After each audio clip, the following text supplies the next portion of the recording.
Hello, sweet team. Welcome back to my channel. This is Sweet Ajele, and I am back with another recipe. Today, we're making pound cakes without an oven. Well, with and without an oven, which can last for days and still remain nice, soft, and super melt in your mouth. Delicious.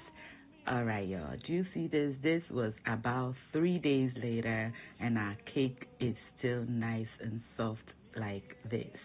Let's get started. We begin by creaming together some butter and sugar, and we will be using our mixer with the paddle attachment. You may use a hand mixer or a wooden spoon to do this if you don't have either or, and we'll cream this until it is light and fluffy.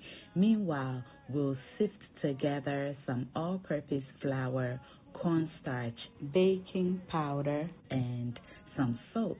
I'm adding the cornstarch because I'm not using cake flour, but if using cake or soft flour, omit the cornstarch completely. We'll stir everything together and set it aside.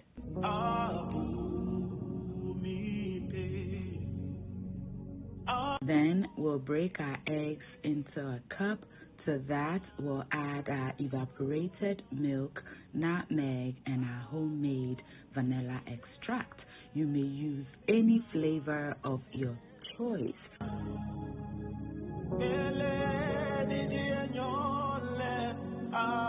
We add the nutmeg at this point because as this sits, the nutmeg will release its beautiful fragrance and flavor into our wet ingredients. You can add it to the dry if you wish, but this is the Ghanaian way, okay?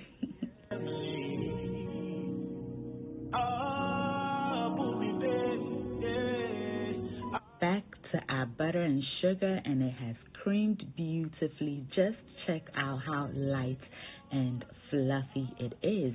It is now time for us to add in our wet ingredients, and we'll add it in little by little until everything mixes beautifully. Now, when making Ghanaian pound cake, your batter may break. It is fine. Once you add in your flour, everything will come together beautifully.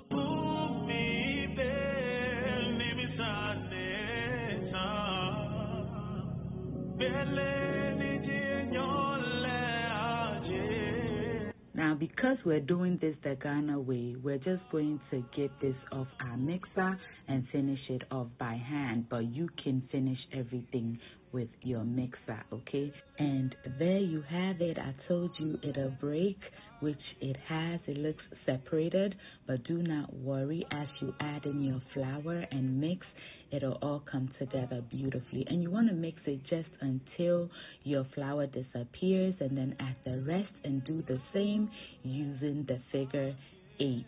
You do not want to overmix because that will cause your cake to become tough, okay? And I learned the figure 8 from home economics class and also from my auntie Patience. Thank you, auntie. I love you. Now, today's special twos goes to Princess Priscilla Mensah from Ghana, Deborah Debson from New York City, USA, and Pixels by Amrita from India. Thank you so much for always watching, liking, and sharing my videos. And just like that, everything is mixed in beautifully, but I lost the clip of me pouring it into our baking pan, but that is okay. I have preheated my pot, so we'll place our batter in there, cover it up, and lower the heat to medium-low, and allow it to bake until golden brown like this.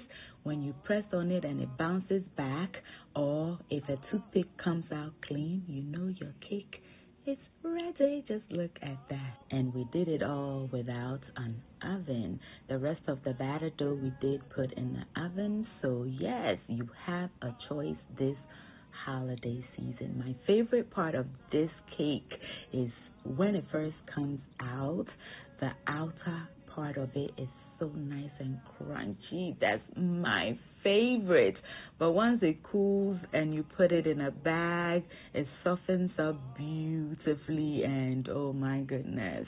I also made the mini cakes for my friends, family, and neighbors to enjoy. It is the holiday season, which is a giving season. So do not forget to give, okay?